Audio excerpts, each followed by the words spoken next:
Hello, ladies and gentlemen. This is Sidetrack here, bringing you the next episode in our Let's Play. So good news that biofuel setup that we made with our transvector dislocator is still working. It's actually functioning quite nicely. You can see the engines are shut down right now. I've got a full energy cell awaiting, and over here, sitting at a little under half. So pretty cool. I like being as efficient as I can, even though I suppose you could argue that if I wanted to be really efficient, I would turn off my AE system. Um, but, I like having it on, so whatevs. What else are we going to do with all the stuff we made? So what I want to do today is a couple things. Eat some food, because I'm hungry. And then we're going to actually make ourselves a little tiny tree farm. And we're going to use MFR, because I like doing that. It's fairly simple. So we need ourselves a planter that I had already set up. Pretty simple. You just need some clay, pots, and some other stuff. And make sure I have all the... No, I need to drop a couple things off here. Alright, so I was in here dropping stuff off, and I realized that my excavator is getting really low on durability. And sure you're all aware of this, but you can make a ball of moss and take it over to our tinker's table, and you can apply that ball of moss to any weapon, and what it does is it gives it an automatic repair ability. Oops, I made two of them. Well, I'm sure I'll use it for something. Now, the downside to using the auto repair ability, and really the reason I haven't used it yet, is that's going to kind of nullify the stone-bound ability that's on my excavator, because it'll keep it at pretty much full health unless you're using it a whole lot. But that's okay. I'd rather not have to worry about making more aluminium, or alumite rather. Okay. Let's see. I want to set up my farm somewhere over here. And I'm going to kind of keep it roughly on the same place as this. Now, I suppose I should count, because we're going to use pretty much the same setup we have here, although we're going to stick a planter directly underneath it. So let's leave a space there, and then we'll go 1, 2, 3, 4, 5, 6, 7, 8, 9, 10, 14, 15. So this should be the middle, because we've got 7 and 7, and our gold upgrades. Oh yeah, I made some gold upgrades. Increase by... Oh wait, no. So we need to do one more, I do believe.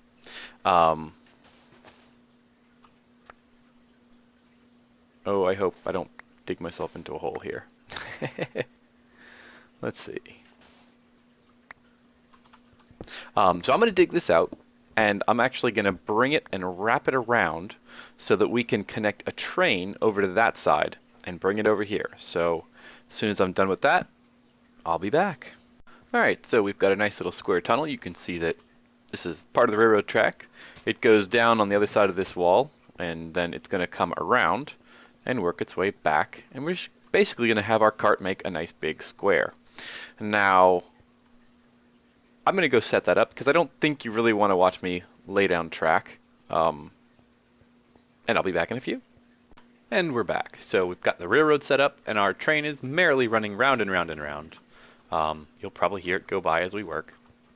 And the next step, we have to set up our harvester. So I started kind of digging along this way. We're going to go ahead and put... Oh, hello, dog. Stop thumping your tail. It's probably really loud. Hi. Sorry about that. So we're going to set up our harvester, and we're going to leave a little bit of space. And of course, I always go and put that the wrong way. There we go. And now we're going to have to get power and get seeds to our harvester. So you'll notice I already cut down, and we've got a nice little pathway here. So let's see. To do this stuff, we need... Whoop. Not quite where I wanted that to go, but it'll work. Let's see, where's the railroad? Track is over there. Actually, that works out all right.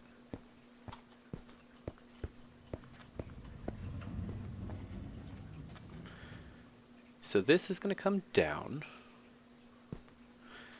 And we're going to want it to come down to this part of the track, because we're going to do just like we did before. And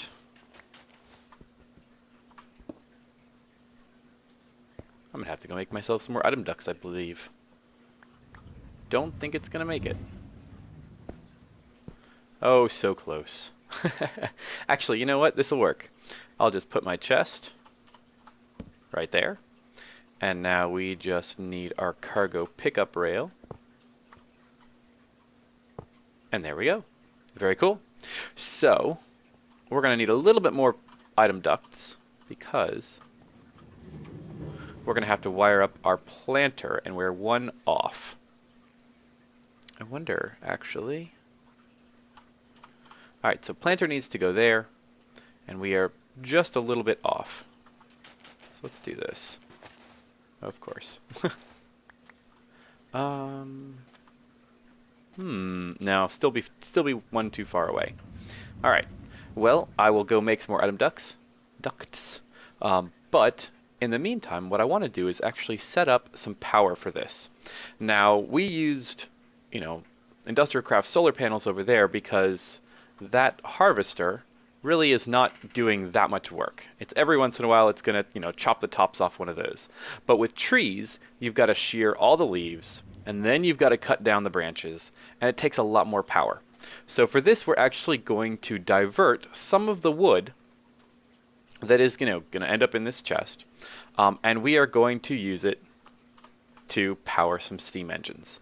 Now we're going to have to get a furnace as well, so which of course I forgot. So let me go run and grab that, and I'll make some more item ducts, and then we'll set all this up and get it going. Alright, we're back, and I'm hoping we have everything we need. So first thing we want to do is go ahead and put these upgrades in here. And got to put one in both the planter and the harvester. So, whoops, that would not do such a good thing, the upgrade. And then I suppose we ought to go ahead and pipe up our planter. So our planter is going to be a shorter distance. And just to make doubly sure, why don't we go ahead and make that dense. It's quite a bit shorter, but I always like to be safe rather than sorry. And then I suppose what we need to do is go ahead and throw on our servo and set it up. So we want the only things to go in here. I'm going to use rubber trees.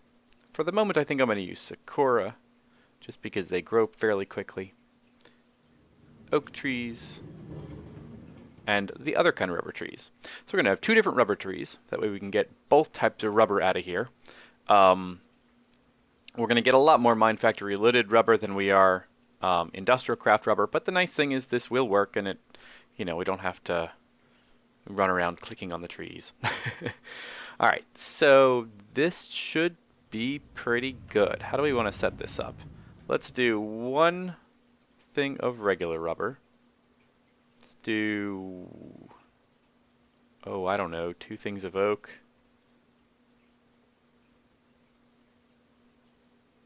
Let's do 3. Let's do 2 of rubber. Where's my rubber go? I don't know how I'm doing this. Let's see. 1. Yeah, anyway. I tried to make it look kind of symmetrical, or like put things next to it. Anyway, doesn't matter. Ooh, I could do this.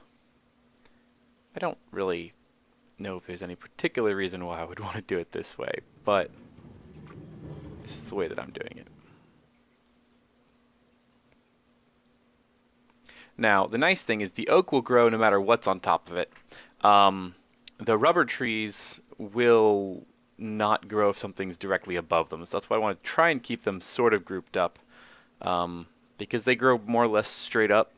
The sakura and the oak spread out a lot. They have a lot of branches. But our harvester should harvest things fast enough that it won't be too much of a problem. All right. So let's see. We set up our filter. We set up our planter. We need to go ahead and get some power running to this. So I'm going to drop a furnace. Let's just drop it right under here. All right, we're going to use hardened energy I actually realized that I had my whatchamacallit with me. Um, my regular old redstone energy conduit. I don't really want to use that for this. Do I want this to go here? Maybe I ought to drop it down one. You know, that might be better. Okay. So hardened energy conduit can go, oops, down on the bottom. We can put our two of these here. Where'd my item ducts can go like so. We're going to set the input to our furnace up top and the output out the back. Cool. And what we're going to want to put in here is some coal, or rather some wood once we get it pumping through here. All right, so we need to just keep running this cable over here. What the? Oh, the torch. I was too close to the torch apparently. And let's do this.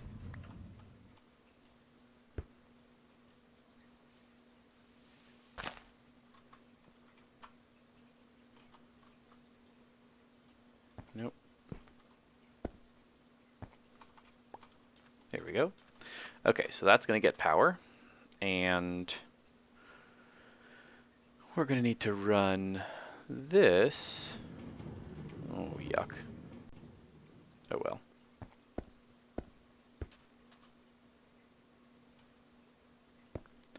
And we're going to have to stick the energy cell.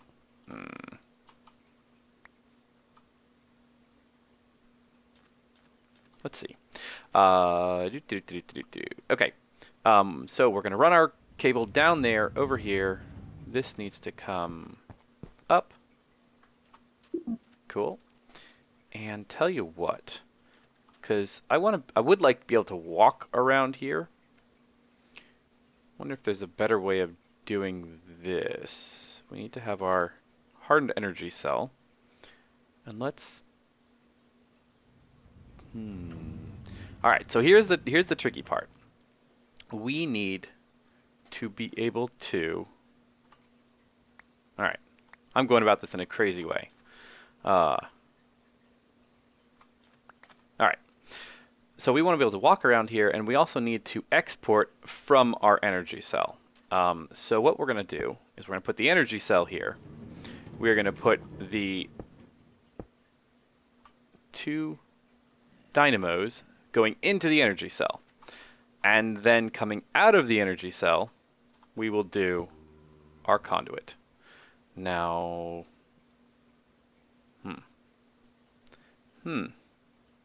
what's the best way to do this so that I can actually walk around here? I guess I could drop it down one. I don't like doing that, but I could put a cover on top of it or something.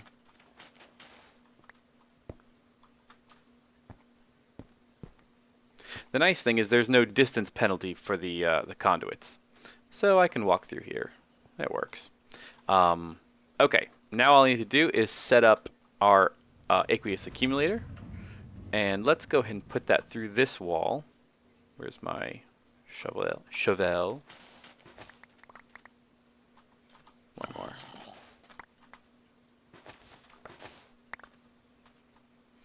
All right, so aqueous accumulator needs some water buckets that I have.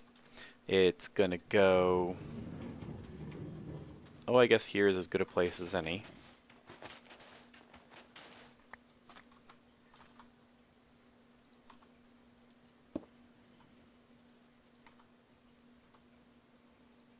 All right, so this is working pretty well. This should do what I wanted to do, and I even remembered to bring my fluid ducts. Or, yes, fluid ducts is what they're called. Keep trying to call them liquid ducts. Okay, so we just need to get some coal in here. Very cool.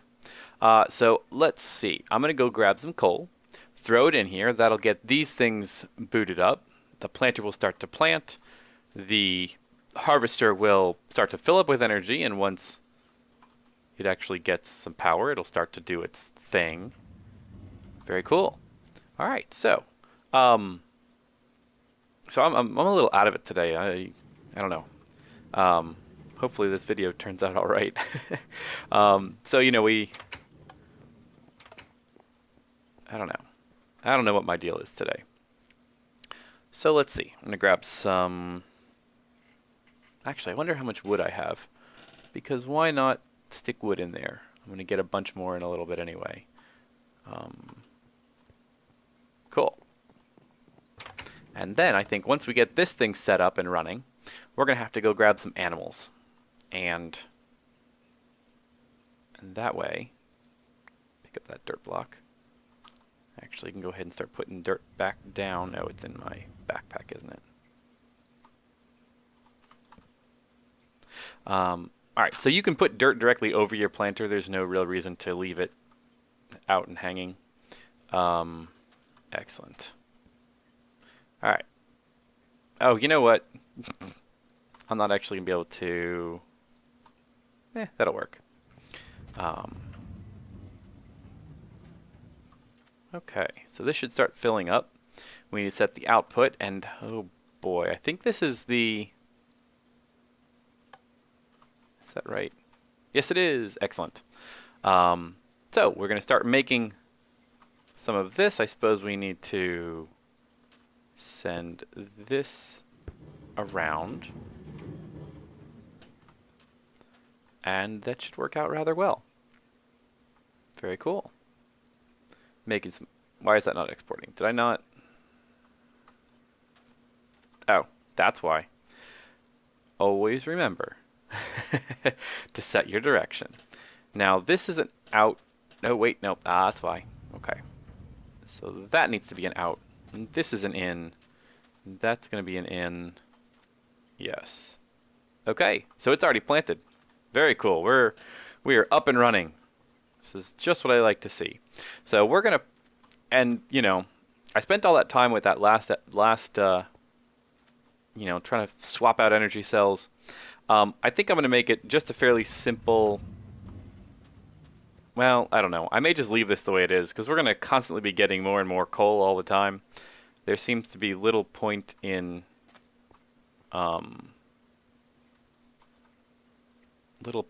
really worrying too much about efficiency. And I know that is kind of a little, it kind of kills me a little.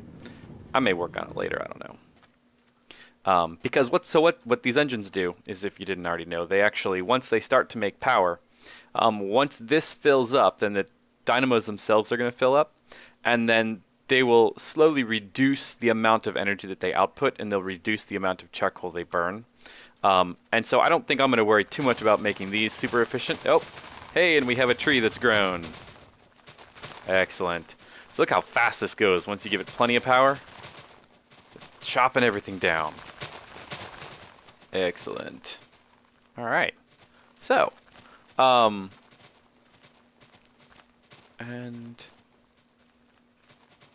we may need to increase the amount of engines we have down there.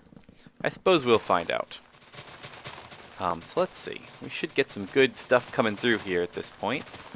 Here come. Okay. Excellent. We've got the saplings coming in. Now we're going to have to, whenever you set up a planter, you have to be a little diligent when first sets up. Because if the only thing that grows right now are the sakuras, it's entirely possible to fill up your entire planter with one type of plant. And then even though you have all of these other things, most of the stuff will never actually get planted because it'll be entirely filled up with one type of plant. So we're going to have to, once this fills up, and oh, good, we're going to have some oak in there. We're going to have to make sure that we have plenty of other things set up and planted. So we'll come back and take a look at it. Ooh, something else we could do is we could divert some of this sludge to a react. Now, see what that... I don't know. That might be kind of fun, though. Ow! Oh! Thought somebody was attacking me. Nope, it's just me not looking where I'm going. Alright. So, this is going it'll start to slowly harvest all this. Well, quickly harvest all of it. Very cool. So the next thing I want to do, I want to go grab some animals because we've got ourselves plenty of wheat and potatoes and carrots and netherwort, and we've got our magic beans that we probably need to fix a little bit. But we've got all this stuff going. We need some animals. And I always like to capture animals using the Safari net from Minecraft Reloaded. The thing about the Safari net, actually let me go ahead and get over here so I can make it, is it does require a little bit of, if we want to make the reusable one. So you can make a single use, where's the one that's not a mystery? No, I guess they made exactly the same. You can make a single use one and that works perfectly fine, but once you get to the nether and you get some gas tiers, you can make a reusable one, which is pretty cool. And I've killed, wow, I've killed more. How many gas tiers do I have? Okay, one more. Wow, okay. So I've killed a lot of things in the nether. Didn't realize I'd killed that many ghasts. But that works out because this is going to give us plenty to play with. Alright, so what I'm going to do is, and actually, why don't we make a Safari Net launcher? I think I can do that too. Excellent. So these are kind of fun to play with. You can transport almost any mod in the game. And with the launcher, it's great because it throws the net at whatever it is that you're trying to capture, and that way you don't, if it's like a zombie or something, you don't have to worry about getting hit while you're trying to capture them. Put that on the shelf. Let's put the Thaumonomicon in a bookshelf. Oh, by the way, I found that a really great use for all of these research notes that you have no use, that you can't do anything with. The Bibliocraft bookcases will hold them and they display them as books. And it's pretty cool, and you can also see that I had a lot of dead-end research here. And then one that I researched twice because I'm an idiot. So yeah. Alright, so I'm going to go find some critters to trap, and then I'll show you the Safari Net. Back in a few. Aha! So, you know what I was talking about before. This is this is what happens, especially with the Sakura. It grows insanely fast. And so we need to repopulate some of our rubber trees. And I'm going to have to come back and take a look at this. And you know what? Why don't I just take a lot of this out, and bet we can burn it. Because I don't really want this many saplings. I think it'll burn. I guess we'll find out. Saplings usually burn, so we shall see. Yeah, there it goes. Cool. So I'll take care of this and meet you guys back in a bit. Alright, well I didn't have to go very far to find some sheep. There are actually a couple right outside my compound. The thing with the Safari Net launcher is that if you hold shift and then right click, it can go from release mode to capture mode. Well, we want to capture them, so pew! And now we have a Safari Net with a sheep in it, which is pretty cool. I don't think that it's going to reach, I don't remember what the arc is on here, but wow, that's actually farther than I thought. Oh boy, I'm going to drown trying to get this, aren't I? Oh, there it is. So really, there's no real point to using the Safari Net launcher on passive critters, because they don't hurt you and you can just, I'll show you in a second. Get me out of here. Just run up to them and say, hello, Mr. Sheep. Capture. But for something like the Enderman, oh, I wonder, since he's here and I'm here. There we go. Now we have an Enderman. And I just like to do that just for now. Because what we can use is actually what is it? An auto spawner or something like that? Yeah, the auto spawner. Need some emeralds for that, so we're going to have to dig out some emeralds. but they're really cool because you can basically take these reusable safari nets, and it has to be the reusable ones. And ooh, piggy. Oh, I only have one safari net left over. Come here, piggy. You can take the reusable safari net and actually spawn monsters, which is very useful, as you might imagine, especially with things like Endermen, because then you can get them, kill them for their drops. Okay. So let's see. Let's figure out where we want to put a farm. And, you know, part of me is thinking maybe over there. You can turn all that stuff into usable land. So, Mana Bean, you are a little behind, guy. Let's help you out. We're going to turn all this into the usable land, and then just do a farm over here, and we can do some cow and some sheep and what have you. So I'm going to go chop down this mountain and probably use the Wand of Equal Trade to transform that land into something useful. And once it's done, I'll be right back. All right, folks, we're back. So I made 5 pens, and in each pen I put a different animal, as would make some sense, I think. And each pen is a 5x5 kind of diameter. And there's a reason for that, because in the next episode, what I hope to do is to kind of automate some of the breeding and then butchering of these animals. So, yes, we're going all industrial with our farming, which is really kind of funny because my mom always makes fun of me. You know, because I'm all about kind of natural farming techniques. I think it's really important. And you know, I eat all organic beef and free-range chicken, and then in Minecraft I make giant industrial farms where I make animals en masse and then slaughter them. So I'm not quite sure how that happens. Uh-oh, got an escapee. Come here, get back over here. There we go. Get in there. So yeah, but that's what we're gonna do next episode. And I think we're about at wrapping up point for this episode. So we farm is coming along nicely. It's chopping things down. We've got our animals going, and then we'll be processing them and getting experience. We're gonna actually probably have to make an XP holding tank, and probably need to make an experience a drain because I'm about level 50, which means that I'm gonna die at any moment now. I actually almost died earlier, but yeah, so that's going all right. I hope you're enjoying it. This is Sidetrack signing off. Take it easy, folks.